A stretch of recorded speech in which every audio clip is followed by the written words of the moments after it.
This presentation brought to you by these generous sponsors: Sea Lake Yachts, Total Care Custom Power and Wheelchairs, Alan and Blake Helfman at River Oaks Chrysler Jeep Dodge and Ram and Helfman Maserati, and in memory of Lakewood member Joe Shirley.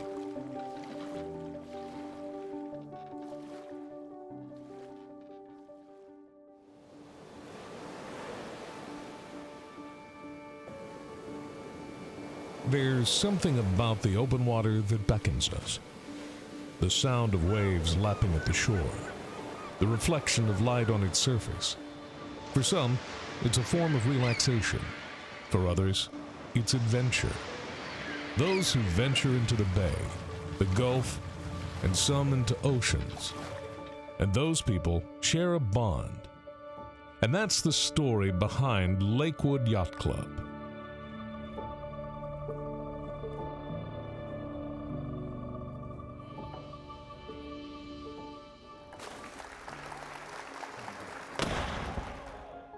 Well, I think it's an amazing story.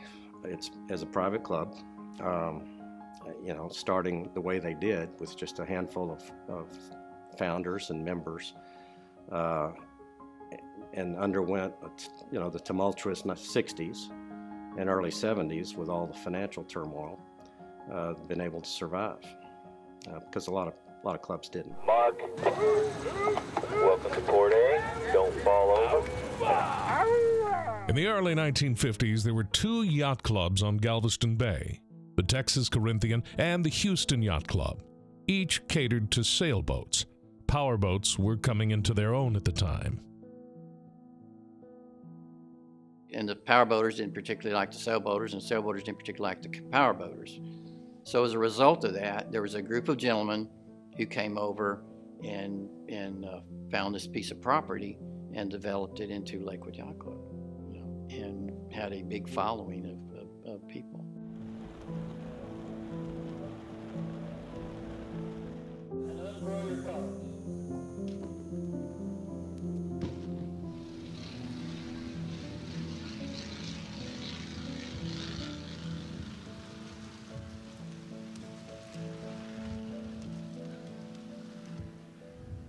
Among those gentlemen, the late Walter Hall, who was a driving force, along with a handful of other founding members in the creation of Lakewood.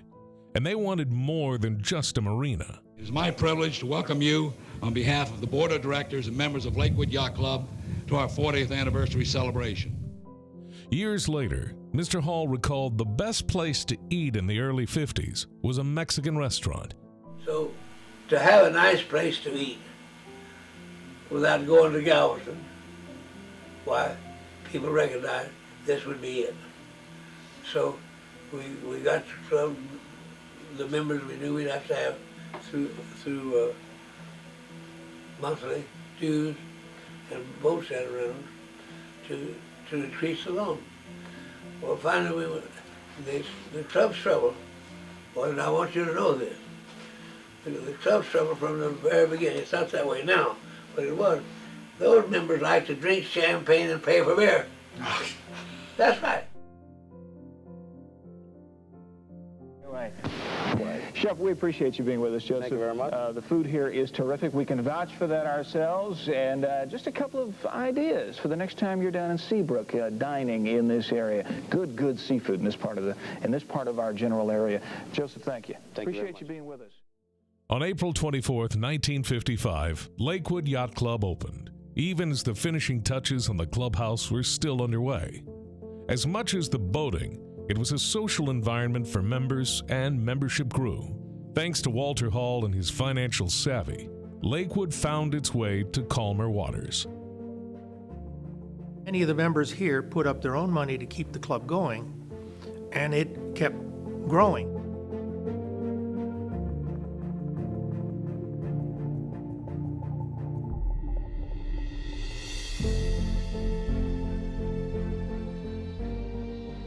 It was well established in 1964 when the Clear Lake area was put on the map as the home of NASA's Manned Spacecraft Center. The moon race brought in astronauts for training, and because there wasn't much available housing, Lakewood offered its cabanas to NASA. The first astronauts lived in them at Lakewood for a time, and for a kid at the time, it was amazing. Coming to Lakewood was just phenomenal. The big boats.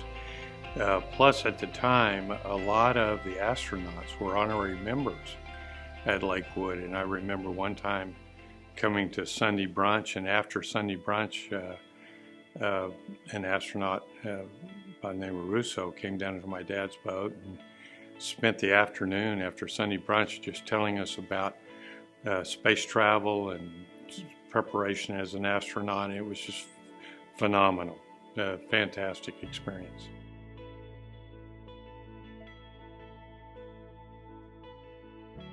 A dream for a young boy, a lifelong memory for a member.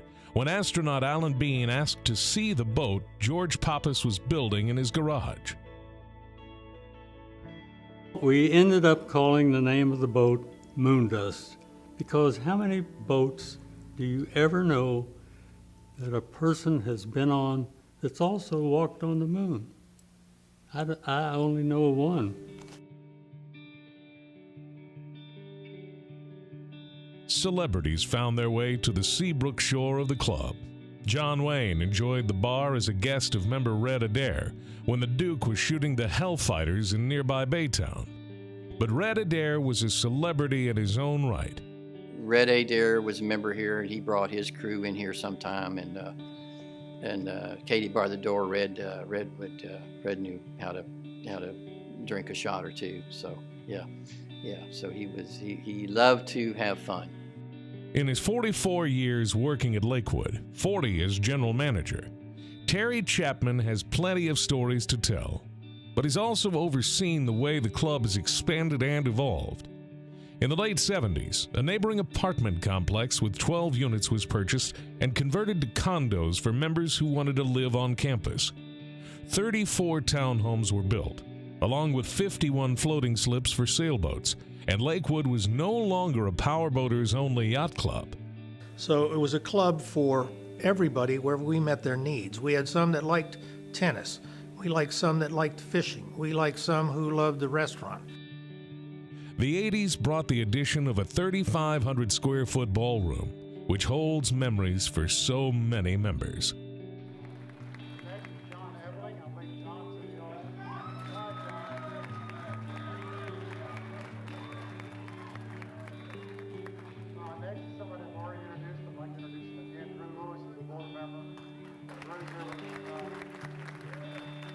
And parties are held year-round in Lakewood's ballroom.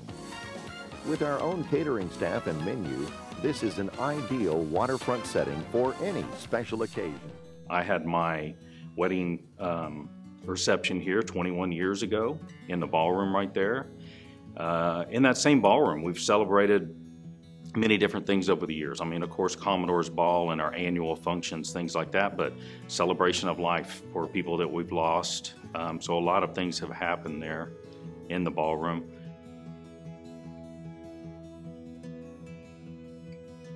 Including events that featured the legendary defense attorney Racehorse Haynes. Patty Kane remembers it well.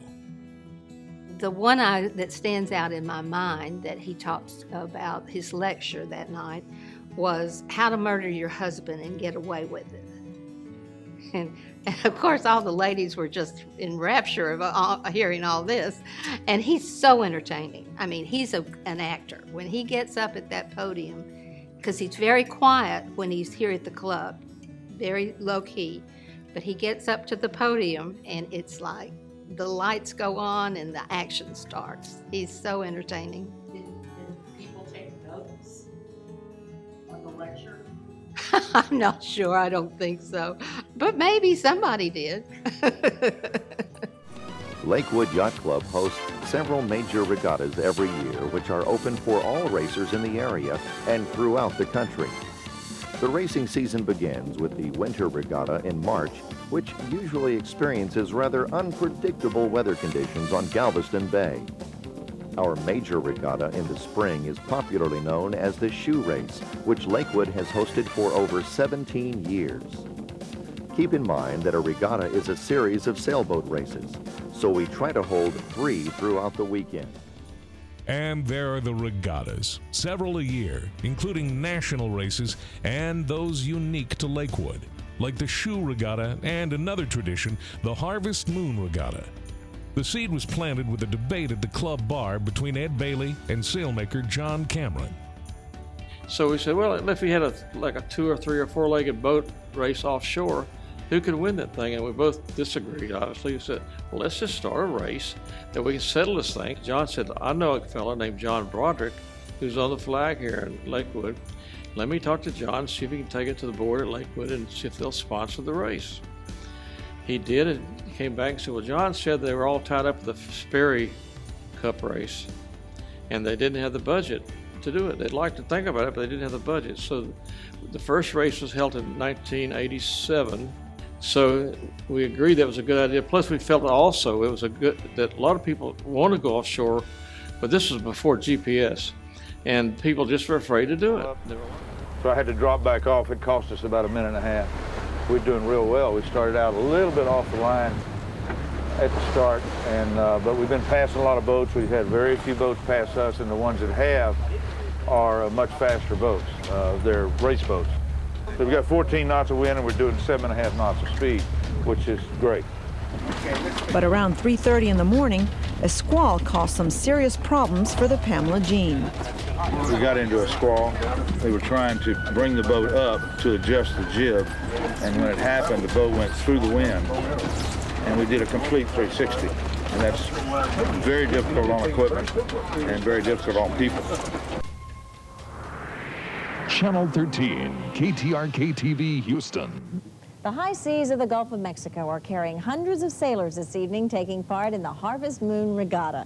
At noon today, nearly 200 yachts set sail from the flagship hotel pier in Galveston. As you can see from our Sky I-13, those yachts added plenty of color to the Gulf waters. This is the largest offshore regatta sailed in U.S. waters. The beautiful boats and their sailors will end the 153-mile race at the Port Aransas jetties. The overnight regatta down the coast to Port Isabel began small that year, 14 boats in all. It's now among the largest sailboat races on the Gulf. And then there are the legendary racers, like Don Genetempo. As a teenager, he asked his father to give him a sailboat rather than a car. His study is now lined with trophies won over time, many of them from international races. Our big series was called the Admiral's Cup, and it was very difficult to win. It required you to have a team of 3 boats, and they were big boats. And each country would send 3 of their best boats, and usually it meant designing new boats and putting people aboard the boats who were really super experts. The United States hadn't won that trophy in 40 years. We finally won it in 1997.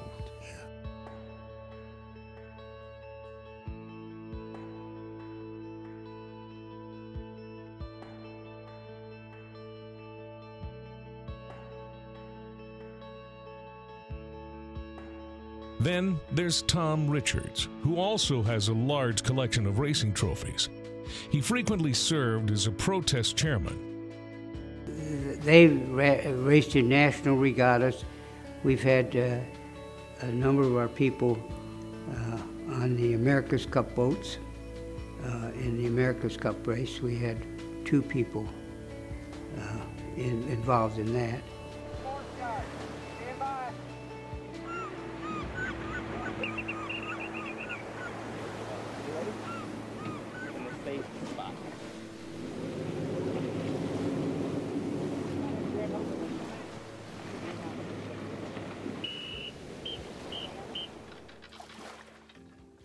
The passion for boating, whether powerboats or sailboats, is why the club was founded.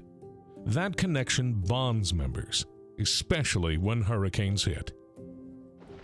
Some big ones have: Carla, Alicia, and Ike.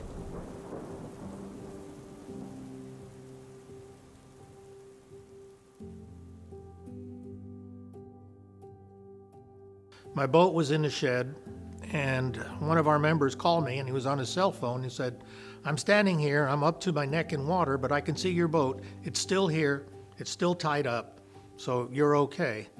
And they'd go along and try and find others who had similar issues. And there were people during the storm who would come and try and adjust the lines as possible so that the property wouldn't be damaged, but neither would your boat or the boat next to you. So it's a community that really looks out after each other.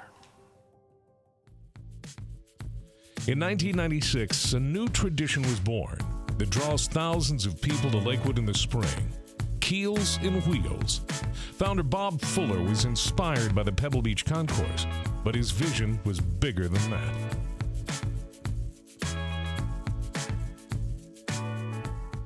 This unique and glamorous event is the brainchild of past Commodore Bob Fuller. Lakewood has the only concourse in the country that features both classic cars and wooden boats at the same show. My idea was, what if you took the kind of cars that you saw at Pebble Beach and put them together with the kind of boats that you saw at the Lake Tahoe Classic Boat Show? And there was nowhere else in the country that was happening, and you had to have a facility like ours with beautiful grounds, plus a harbor for the boats. And so that's kind of how it all started. It features the rarest of vintage cars parked on the stunning grounds and luxury boats in the harbor. Over the years, Keels and Wheels has generated nearly $2 million to charities, as well as a venue to showcase the club and the many members and volunteers who make up this special community event. We put on the largest combined classic car and boat show in the United States. $45 prize. Last chance, everybody. Go! $45. It's a place for serious boaters, families, and the Lakewood Ladies Association. For decades, they've introduced a lot of women to sailing and boating.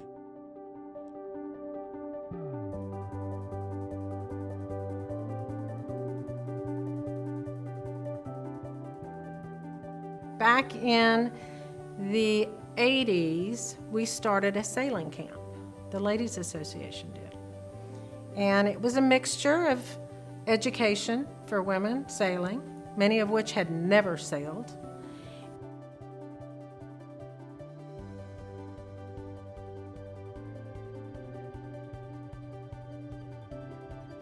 Members have a deciding voice in the club's operations.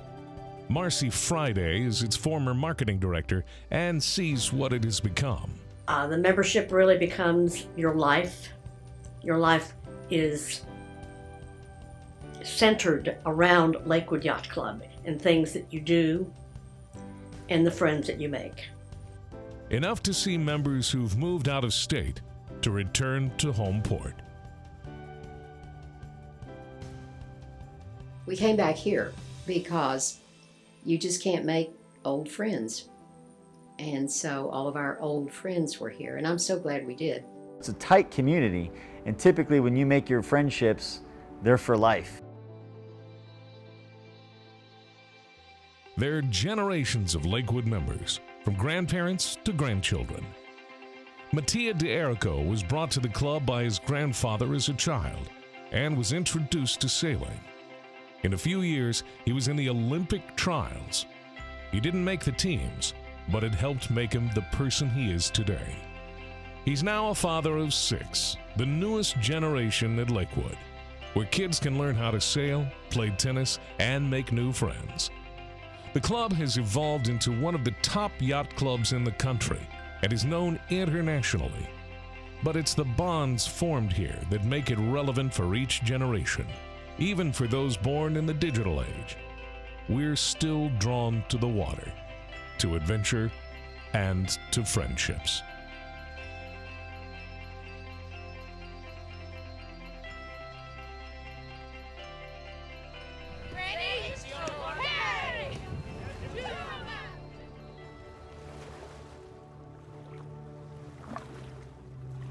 It's more than just the boats. Yes, I think the water is what we all have in common. You know, we have sailors and power boaters, all different people, but it's a way of life is what it really is.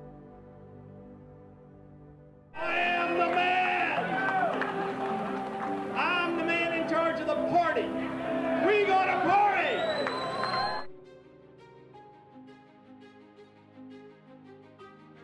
I think sailing in Lakewood is probably my favorite memory of my life. When you're out in the bay or out in the ocean or out in the lake, you're the captain of your own vessel. You get to go where you want to, how you want to, as fast as you want to. It's a sense of freedom. It's a sense of liberty. It really shaped my life. I'm sure you'll hear it a lot, but people are what make this club.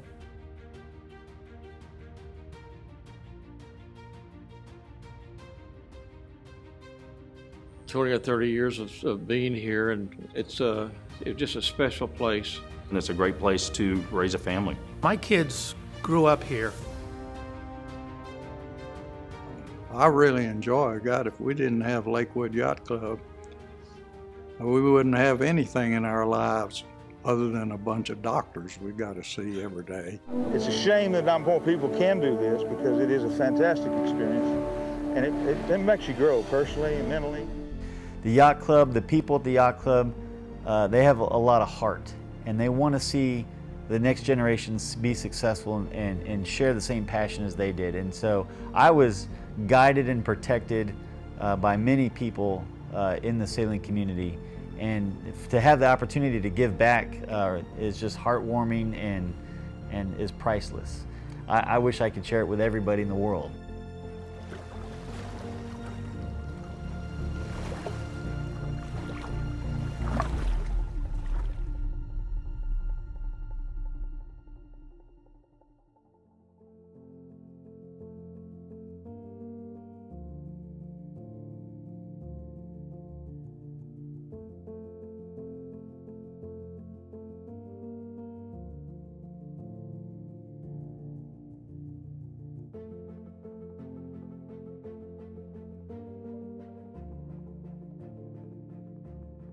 This presentation brought to you by these generous sponsors: Sea Lake Yachts, Total Care Custom Power and Wheelchairs, Alan and Blake Helfman at River Oaks Chrysler Jeep Dodge and Ram and Helfman Maserati, and in memory of Lakewood member Joe Shirley.